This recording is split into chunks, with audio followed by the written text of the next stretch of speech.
Now, another area that I like to hack into, and I've actually found some decent strategies to test as well, is Facebook's Success Stories website. So the link is below, and you can go and have a look at it. And it's updated, I think, every week. Like, we're part of the Facebook Agency Partner Program. We get updates on all the latest case studies that come out, but they're all here for you to use. If you go into this section, you can see all of the case studies that have been submitted into Facebook, and it gives you an idea as to what other people are doing, and you can break it down by the type of business, what kind of objectives they're running, their industry, product, for example. So if we go into e-commerce, and let's say we want to find an example in e-commerce, someone that's using let's say, for example, someone that's using collection ads. I'm a big fan of collection ads, for example. So we come into here, let's say we want, we'll just have a look. We've got e-com collection ads. I'm not going to go further into region or anything like that. So we can have a quick look around, see if anything catches our eyes. Gant Norway, let's have a look at that. So we have a look at this, and it gives you an idea of the case study. So there is a particular format that when you submit a case study to Facebook, they ask for specific things pivoted around the products. That's one thing that Facebook wants to focus on, is case studies that use different products. So if you are looking to submit a case study, focus on what products that you're using and how that ties into your case study. So let's have a look at this case study that just pulled up randomly. All-American clothing brand. They're in advertising in Norway, and the success story is based on 2.5x increase in conversions, 2.3x increase in revenue, and a 16x return on ad spend. Not bad at all. And it gives you an idea of the brand and what their goal was, increase revenue, and how they achieved it.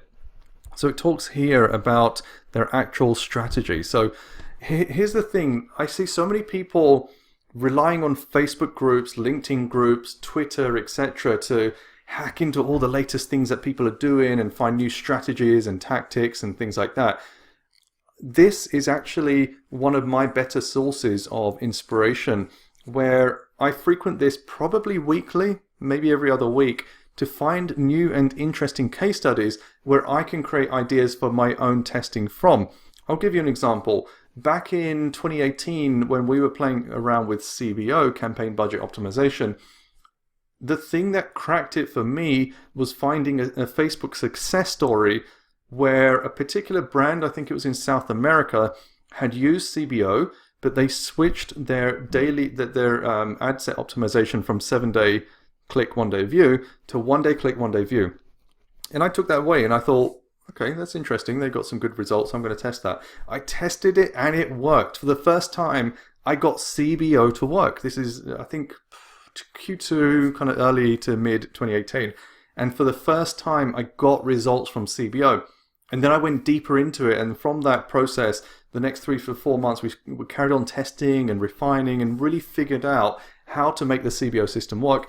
And I wonder, like, if I didn't read that case study, would I have just thought to tweak 7-day to 1-day to make it work? Now, it's not to say that is a solution for everyone. It just worked for us at that particular time.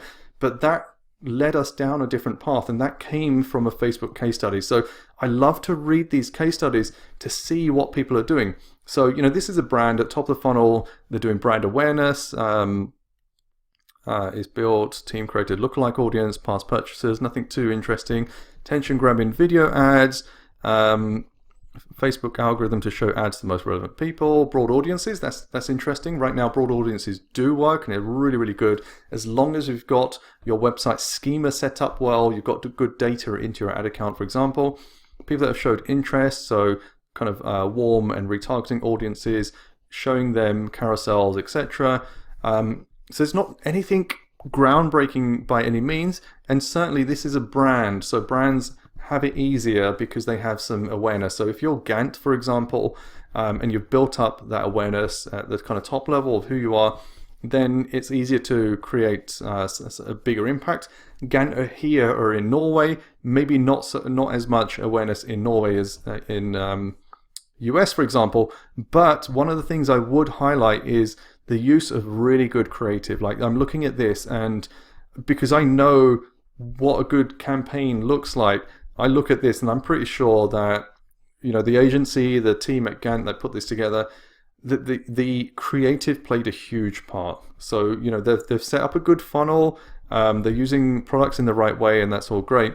But their creative is really good. They're targeting their ideal prospect with the type of clothing in the type of scenario as well. Some really good creative here. So this is just one example of thousands of examples that you can find where, I don't just look at the ads for the creative. I'm also looking for the strategy as well. So here's one with RevealBot. So RevealBot are a company that I'm a big fan of, and they do marketing automations and automations and rules and things like that. And here's an interesting one: making ad campaigns more cost efficient with a Facebook marketing partner.